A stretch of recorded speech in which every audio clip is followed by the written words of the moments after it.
Hello everyone, आज हम लोग सॉल्व करेंगे एक्सरसाइज 5.2 का क्वेश्चन 18। क्वेश्चन 18 है क्या?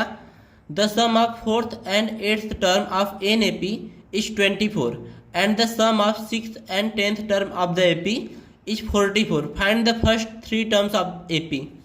आपको यहाँ पे दिया गया है कि किसी अर्थमेटिक प्रोग्रेशन का फोर्थ और एट्थ टर्म का जो सम है वो 24 है और सिक्स और टेंथ टर्म का जो सम है वो 44 है। आपको फाइंड करना है कि उसके पहले तीन टर्म्स कौन से होंगे। अब आते हैं इसके सॉल्यूशन पे।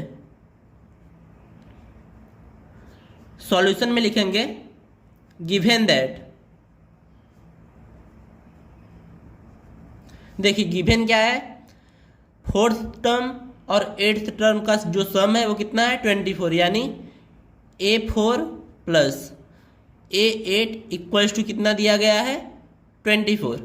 अब यहाँ पे देखिए A4 की वैल्यू क्या होती है A plus 3D plus A8 की वैल्यू क्या होती है A plus 7D equals to दिया गया है आपको 24। तो यहाँ से A प्लस A करने पे 2A आएगा प्लस 3D प्लस 7D यानी 10D इक्वल्स टू मिलेगा 24। इसको हम लोग बनाएंगे इक्वेशन 1। नेक्स्ट क्या दिया गया है, यहाँ पे लिख देंगे आल्सो गिवन दैट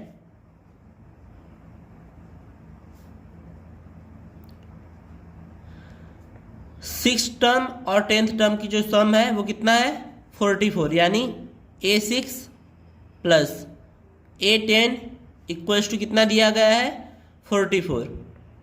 तो यहाँ पे वैल्यू पुट करेंगे तो A6 की वैल्यू कितनी होती है A प्लस 5D और A10 की वैल्यू कितनी हो जाएगी A plus 9D equals to दिया गया है 44।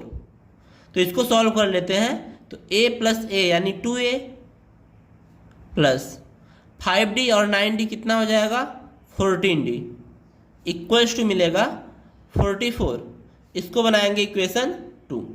अब देखिए दो इक्वेशन है और दो वेरिएबल हैं, तो इन दोनों को सॉल्व करके हम लोग A और D की वैल्यू निकालेंगे।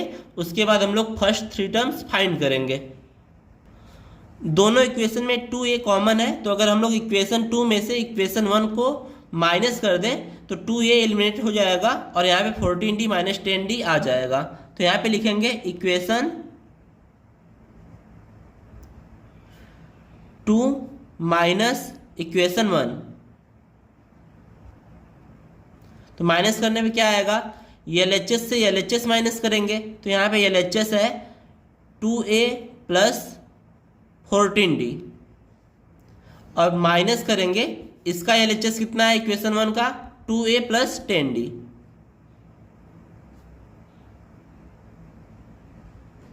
इक्वल्स टू इसका RHS है 44 और इक्वेशन 1 का RHS है 24। तो इसको सॉल्व कर लेते हैं। तो ये हो जाएगा 2A प्लस 14D और यहाँ पे माइनस है तो साइन चेंज होगी, तो यहाँ पे माइनस 2A हो जाएगा और यहाँ पे हो जाएगा माइनस 10D इक्वल्स टू मिलेगा 44 माइनस 24 करने पे 20 आएगा। तो यहाँ से देखिए 2A कैंसिल हो जाएगा, 14D माइनस 10D करने पे 4D आएगा इक्वल्स टू कितना मिलेगा 20। तो यहाँ से D की वैल्यू क्या हो जाएगी 20/4 यानी 5। तो D की वैल्यू 5 आ गई, तो इसको पुट करेंगे इक्वेशन 1 में। तो यहाँ पे लिखेंगे पुटिंग दिस वैल्यू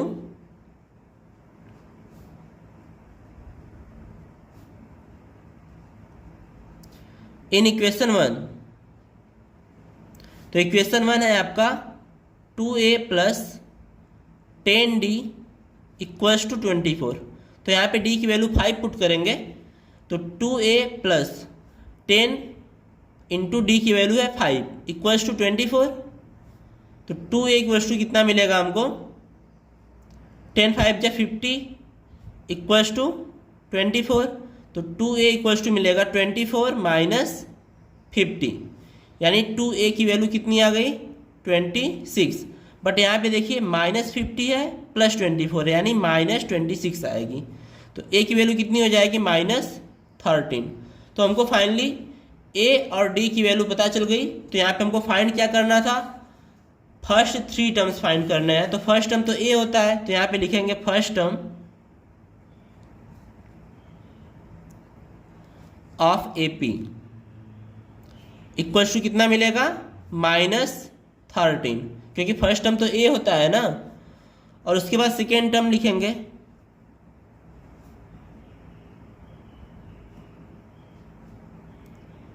तो सेकेंड टर्म क्या हो जाएगा, a प्लस डी, यानी -13 प्लस डी की वैल्यू कितनी है 5, यानी -8। उसके बाद थर्ड टर्म निकालेंगे हम लोग, तो थर्ड टर्म क्या हो जाएगा,